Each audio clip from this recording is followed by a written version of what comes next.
তেজ, কবি দেবব্রত সিংহ। আমি জামবনি কৈরিপাড়ার শিবপুরীর বিটি সাজলি বটে। কাগজওয়ালারা বললে, ও অতটুকুন বললে হবে কেন? তুমি এবারকার মাধ্যমিকে প্রথম, তোমাকে বলতে হবে আরো কিছু।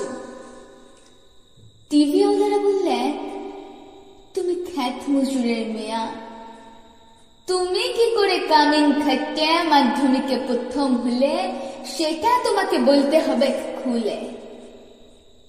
পঞ্চায়েতের অনিবৌদি, প্রধান, উপপ্রধান, এমএলএ, এমপি সবাই একেবারে হামলে পড়লো আমাদের মাটির কুড়া ঘরে।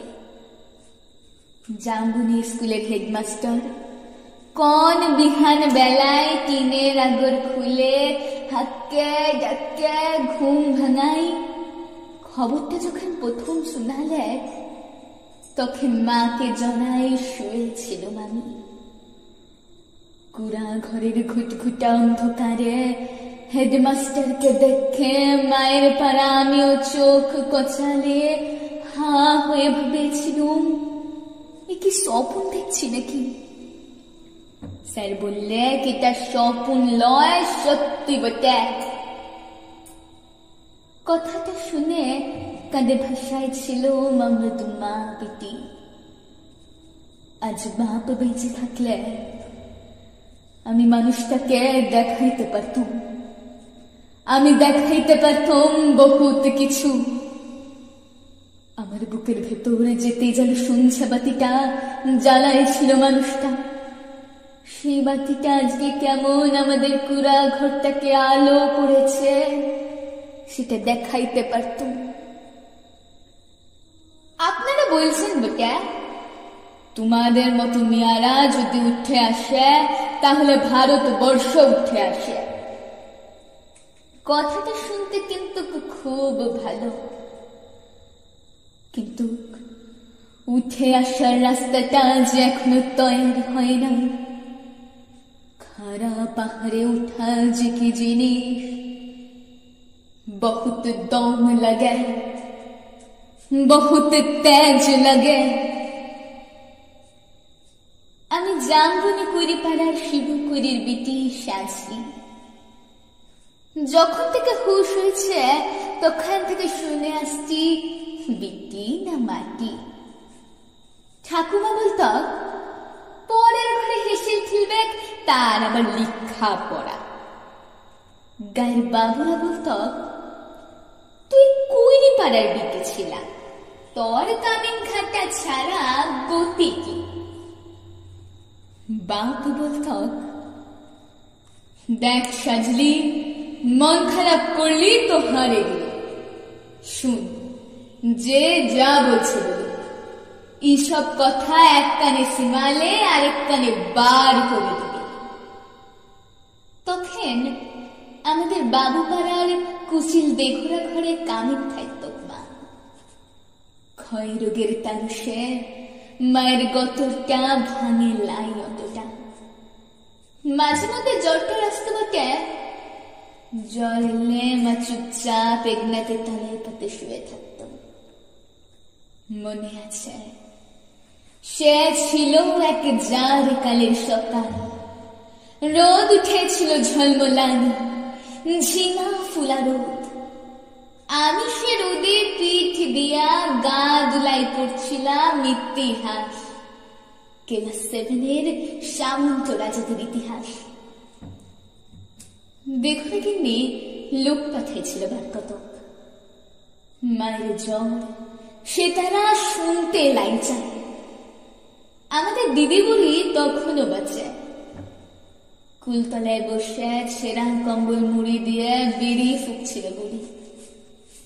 শেষ তো বুড়ি সেদিন পড়া থেকে উঠাই মায়ের কাজটুকুন করতে পাঠাইছিল বাবু ঘরে। পুরানো ফটক ঘেরা উঠান, অত বড় দরে দালান, অত বড় বারান্দা, সব ঝাঁটফাট দিয়ে সাফ সুতরো করে আসছিলেন চলবে। দেখো কি নীল লাই ছাড়লে, এক গাদা ইটো কাটা জুঠা বাসন আমার সামনে আনে ধরে দিল। বললাম, তোমাদের জুটা বাসন ধুতে লাই পারব। বাবু গিন্নির সে কি রাগ! কি বললি?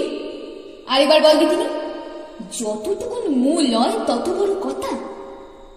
জানিস, তোর মা, তোর মায়ের মা, তার মায়ের মা সবাই জুটা বাসন দিয়ে এতকাল গুজারে গেল, আর তুই বললি জুটা বাসন ধুতে লাড়বি?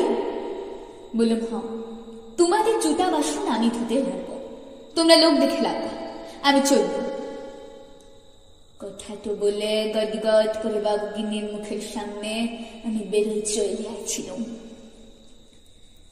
তা বাদে সে নিয়ে কি কাণ্ড, কি ঝামেলা। বেলা ডুবলে মাহাতোদের ধান কাটে বাপ ঘরকে আলে।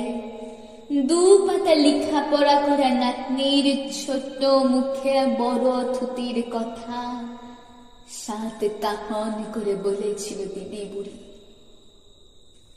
মা কোনো রাগ করে নাই।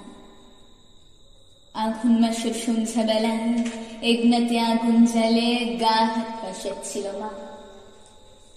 এক মাথা ঝাঁকড়া কালো চুল ঝাঁকানো, বাপের পেটানো পাথরের মুখটা ঝলকে উঠেছিল আগুনের আঁচে। বাপের অমন চেহারা আমি কোনোদিন দেখিলাম। বাপ সেদিন মায়ের দিদি বুড়ির সম্মুখে আমাকে কাছকে ডেকে মাথায় হাত বুলাই গমগমা গলে বলেছিল,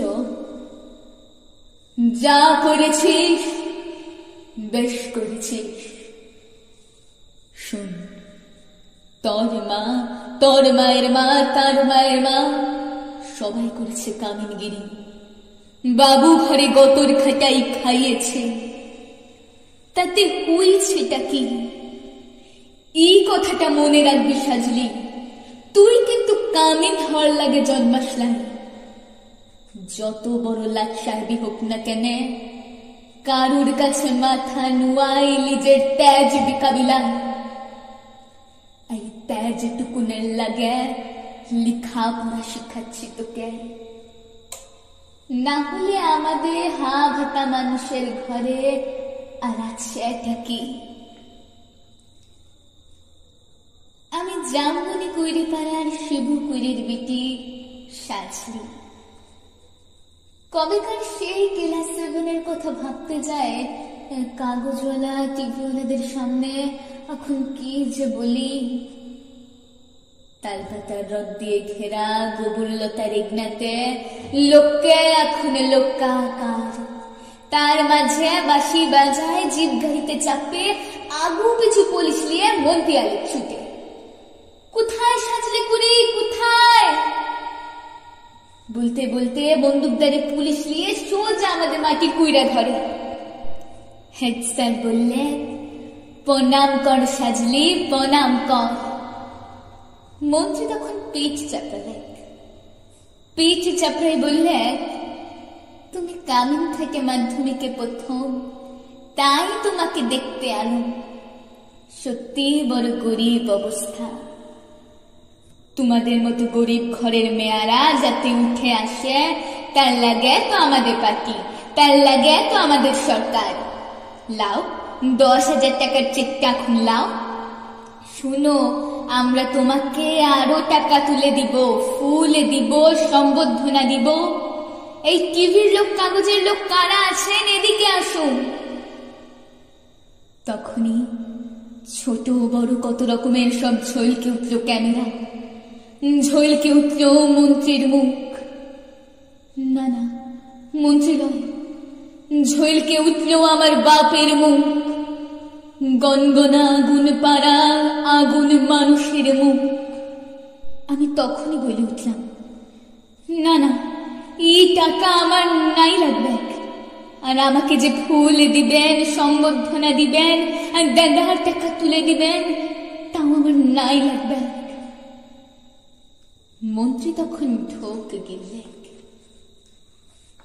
গায়ে সে দেখরা গিন্নির বড় বেটা, সে এখন পাটির বড় লেটা। ভিড় ঠেলে সে আসিয়া বললে, কে কেনে কি হয়েছে রে সাজলি? তুই তো আমাদের ঘরে কামিন ছিলি, বল তোর লাগে কি আমরা করতে পারি বল? তোর কি লাগবে কি খুলে বল। বললাম, আমার পাড়া শয়ে শয়ে অনেক সাজলি আছে, আরো শিবুকুরির বিটি আছে গাঁ গ্রামে। তারা যতদিন অন্ধকারে পড়ে থাকবে, তারা যতদিন লিখা পড়ার লাগে কান্দে বলবে, ততদিন কোন বাবুর দয়া আমার নাই লাগবে, ততদিন কোন বাবুর দয়া আমার নাই লাগবে।